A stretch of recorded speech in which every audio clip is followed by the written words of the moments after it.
what does this comeback mean for the Dallas Cowboys the rest of the way? Because the rest of the division didn't look so hot. Well, first of all, as you sit up there with your smirk and all of that stuff, I would remind you I actually picked the Cowboys at the beginning of the season to win the division. Oh, you keep forgetting that. It's right on tape. Oh, so convenient. But she is right. You were MIA after the Cowboys came back. Yeah, I was disgusted. I mean, I was scared for people to see me on social media. I mean, I was really scared for people. I didn't talk to anybody the rest of the night. Yeah. I was just that disgusted because I think that the Atlanta Falcons just looked like a very, very dumb team, and that when you have to know the rules. You can pounce on the ball before it gets 10 yards if you're the Atlanta Falcons.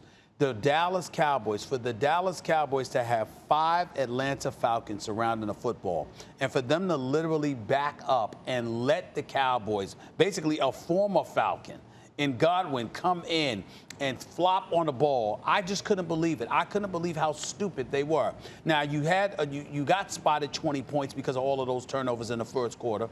You were up 20-0. You were up 29-10 at halftime. Oh, by the way, it really, really should have been 30 because when you went up 26-10, you should have just kicked the extra point as opposed to literally going for the 2-point conversion. But, of course, Max's boys in the analytics departments across everywhere said, hey, you go for the 2-point conversion early. That's what you do, okay? No, it was a dumb thing to do. That's what they did anyway. They failed the 2-point conversion. They were up 26-10 instead of 27-10. And they ended up being up 29-10 at halftime. Then they ended up being up 39-24 with under 5 minutes left. And not only do you give up 2 quick scores, but then on top of it all, with the only way to win is for you to not get the onside kick.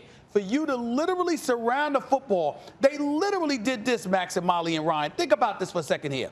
The behavior of the Atlanta Falcons, those 5 players, and I don't want to name their names. I have them right in front of me, but I don't want to name their names. But literally the 5 guys on the Atlanta Falcons, they acted as if they were punting or kicking off the football. And you know how you kick off the football and then the ball rolls and you just let it roll down and down as close to the goal line as possible so you can get them. That's what they thought it was. That's how they acted. It's just stupid. Yeah. So to me, look at Jerry. That was you. To me, that was you before it went down. You were with the mask like this. To me, Dan Quinn has gotten a pass for far too long. They have not been the same since their collapse in the Super Bowl 3 years ago. As far as I'm concerned, Dan Quinn, who's gotten rid of numerous assistants over the last year alone, his time is up. They clip the special teams, whoever the hell you are, okay? I don't know how you can let this happen. You're the coach. And those players should be just embarrassed because they look like straight idiots. Idiots. Mike McCarthy goes for it for 2 when he shouldn't. Like, the analytics don't tell you to always go for 2. He does it, like, there are times when you do and there are times where you don't. The Cowboys did not play a good game. Dak Prescott showed grit. He always does. I like Dak a lot. He's a good quarterback. Maybe one day he'll be a great one. I don't think he's a great one right now, but maybe he will be. But he's a good one already. He's pretty young still. What this win showed, you're absolutely right about the Falcons, Stephen A. It's one thing for one dude to not understand the situation. Like, we see that in all sports. A runner in baseball thinks there's 2 outs, right? No, there's only 1 out. You have to tag up. Like, in basketball, a guy forgets there's no timeouts left, calls a timeout, gets, wind up, helping the other team. That always happens. In football, it happens too. But for 6 dudes to form a protective circle around the ball, they don't want anyone to touch it.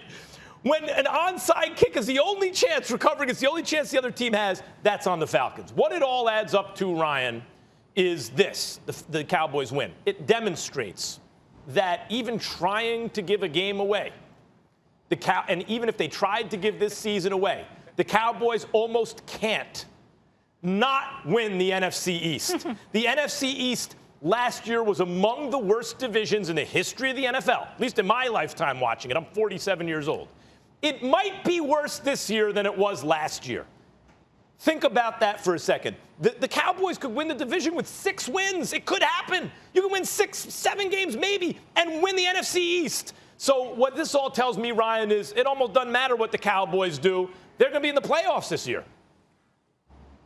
I mean, it looks that way. And I know Stephen A. wants to blame everything on Ben Kotwica. That's the special teams coordinator for Atlanta Falcons. You might not want to call the players' names, but that's the guy that they should be listening to. And it's unacceptable. I think the fact that Dan Quinn makes it home to Atlanta and he still has the title of head coach of the Atlanta Falcons is almost puzzling to me, because Mike McCarthy was terrible yesterday as the head coach. And as I'm watching this game, I'm saying, so this is the dude that everybody was excited they got the clapper out for? Like, you guys are happy that Jason Garrett is gone and that Mike McCarthy is the head coach? Because you look at the bonehead two-point conversion, you look at the two failed fake punts in their own territory. And I'm saying to myself, this isn't Super Bowl caliber coaching. This isn't the type of guy that Jerry Jones chose to have a sleepover with in the offseason. That's not what they were expecting. But I did say on Friday, Stephen A. and I were talking, Max was having some mic trouble. I said, this game is very important for the offense. I said, after what the Seattle Seahawks did to the Atlanta Falcons in the offseason that the Dallas Cowboys had with adding CeeDee Lamb and talking about how explosive they'll be, they need to score points. They need to create big plays. And their backs were against the wall, and they were forced into it. And my goodness, did they create big plays. Darqueze Dennard never wants to see CeeDee Lamb ever again in the slot. Amari Cooper with one-hand catches on post routes against Keanu Neal. Amari Cooper stepping up in spots where Julio Jones, who's one of the most talented wide receivers we've seen ever, didn't step up yesterday on a drop from Russell Gage in the Wildcat formation. But this is what we needed to see from Dak. This is what we needed to see from this offense. It was explosive. And I want you to remember this. Kellen Moore is the coach of the offense for the Dallas Cowboys. And Zeke still touched it 28 times and they were trailing. This team could be good, but they don't really have to be because the NFC East is so bad. You're right, Max. They'll be in the playoffs. Thanks for watching ESPN on YouTube. For live streaming sports and premium content, subscribe to ESPN+.